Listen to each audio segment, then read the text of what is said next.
এক সময়কার 90-এর ছাত্র আন্দোলনের অন্যতম নেতা জননেতা কমরেড, আমাদের পার্টির সাধারণ সম্পাদক জননেতা কমরেড রুহিল হোসেন প্রিন্স এবার আপনাদের সামনে বক্তব্য রাখবেন।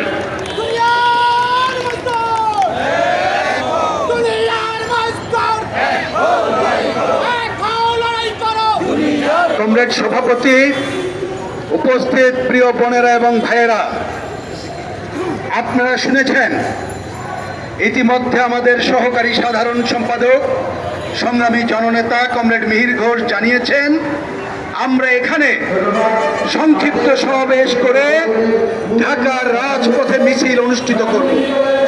এই মিছিলের মধ্য দিয়েই আমরা ঢাকা সহ দেশবাসীর কাছে আমাদের কথা তুলে ধরব।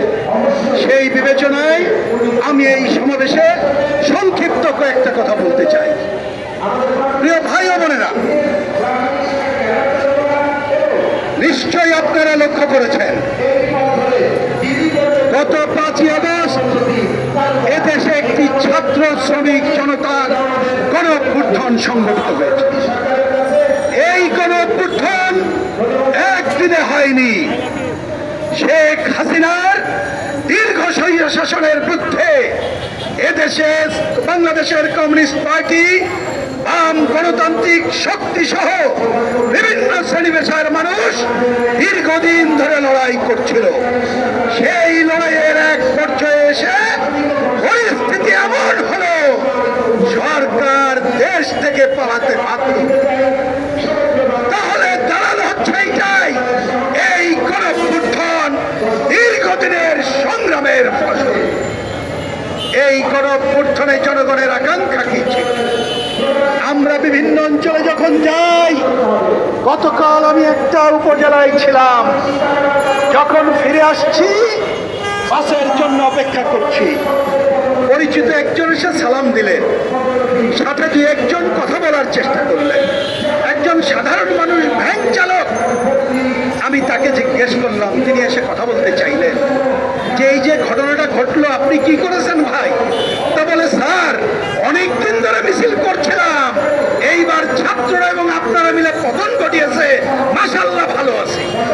আমি বললাম তাহলে ভালো খবর, এইবার আপনি কি চান? তা বললো ভালো আছি যে বললাম, মনটা একটু খারাপ আছে। বললাম খারাপ কেন? চালের দাম তো কমলো না। মনটা খারাপ কেন? বলে যে এখনো অনেক জায়গায় ওই যে শুনলাম ঢাকা বিশ্ববিদ্যালয়ে নাকি একজন ছাত্রকে পিটায় মেরে ফেলছে। আমি বললাম মন আর খারাপ কেন? তাই মানুষের টাকা পয়সা বোধহয় হাতে বেশি নাই, আগের মতো বেশি দেখি চলাফেরা করতেছে না, আমার একটু টাইট যাচ্ছে। আমি বললাম বুঝলাম না, টাইট মানে কি? কয় না, আগের মতো ওই রকমের কেনা বেচা করতে পারছি না। আমি শাসকদের বলতে চাই, গণ-অভ্যুত্থানের মধ্য দিয়ে যারা সরকার গঠন করেছে, আমরা প্রথম দিন বলেছিলাম রাজনৈতিক দলগুলোর সাথে কথা বলে আপনারা সরকার গঠন করেন। তারা আমাদের কথা কানে নেন নাই, আমাদের সাথেও কথা বলেন নাই। তারপর আমরা পরিষ্কার ভাষায় বলেছি আপনাদের প্রতি আমাদের সমর্থন আছে, কারণ আপনারা গণ-অভ্যুত্থানের মধ্য দিয়ে গঠিত সরকার। এবার আপনাদেরকে বলি, কান পেতে জনগণের কথা শোনেন। 40 দিন 45 দিন তো পার হইল, এখনো মধুচন্দ্রিমা কাটে নাই। বন্যা হলো, আমরা বন্যার ত্রাণে গিয়েছিলাম।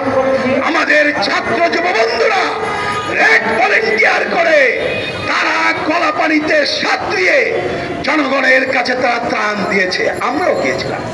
আমি ত্রাণ এলাকায় মানুষকে জিজ্ঞেস করলাম, ভাই ত্রাণের খবর কি? বলে যে না, ত্রাণ মাশাআল্লাহ কম আসে নাই, কিন্তু দুর্গম এলাকায় পৌঁছানো যাচ্ছে না। তা আমি জিজ্ঞেস করলাম, একটা অন্তর্বর্তীকালীন সরকার আছে, তার উপদেষ্টা এসে বসে থাকে নাই? বলে যে কারোর খবর নাই। আমি বলতে চাই উপদেষ্টাদের, একটা লিটমাস টেস্ট হলো এই যে বন্যার সময় আপনারা কেন একটা জেলায় একজন যে বসে থেকে এই তার সমন্বয়ের কাজ করলেন না? তাহলে আপনারা যদি এই অবস্থা চলতে থাকে, জনগণ কি ধারণা করবে আপনাদের সম্পর্কে? আমরা পরিষ্কার ভাষায় আজকে এখানে দাঁড়িয়ে বলতে চাই, আমরা এই সরকারের ব্যর্থতা দেখতে চাই না, এই সরকারের ফেলিওর দেখতে চাই না। কারণ হাজারো ছাত্র শ্রমিক জনতার রক্তের মধ্য দিয়ে অন্তর্বর্তীকালীন সরকার গঠিত হয়েছে। অতএব আমরা সফলতা দেখতে চাই। আমরা আজকের এই সমাবেশ থেকে আশা করব আপনারা এই ত্রুটি বিচ্যুতি কাটিয়ে সফলতার দিকে এগিয়ে যাবে। এইবার দ্বিতীয় কথা আমি আপনাদের উদ্দেশ্যে বলতে চাই। 45 দিন তো পার হয়ে গেল। আমি যারা আছেন আপনাদেরকে জিজ্ঞেস করি, এই সরকার কি করবে আপনারা কি এখনো বুঝতে পারতেছেন? পারতেছেন? আমাদের বোন মাথা নাড়ায় বললো বুঝতে পারতেছে না। একজন আমি ডক্টরেট ডিগ্রি আনালো, তাকে জিজ্ঞেস করেছিলাম, টেলিভিশনে যান, ভাই আপনি আমার একটু বলেন তো, আমরা একটু কম বুঝি, সরকার কি করবে আপনি জানেন কিনা? বলে আমিও জানি না। আমার শ্রমজীবী মানুষ জানে না, আমার ডক্টরেট ভাই জানে না। তাহলে ওইখানে তো ডক্টরেটটা বসে আছেন। আপনাদের দায়িত্ব হলো কি করবেন জনগণকে জানান। মনে জনসভা থেকে বলতে চাই, মনে রাখবেন আপনারা রেভলিউশনারি সরকার না, মানে একটা বিপ্লবী সরকার হয়। আমরা যেটা বিপ্লব করতে চাই, আমরা যদি ক্ষমতা দখল করতাম জনগণ কিন্তু জানতো আমরা ক্ষমতায় যে সমাজতন্ত্র কায়েম করতে চাই, তার জন্য যা যা করে করবো। ওনারা তো বিপ্লবী সরকার না, মনে রাখছেন। আর আপনারা যেমন রেভলিউশনারি সরকার না, রেগুলার সরকারও না। রেগুলার সরকার মানে কি? নির্বাচিত হয়েছেন 5 বছর চালাইবেন,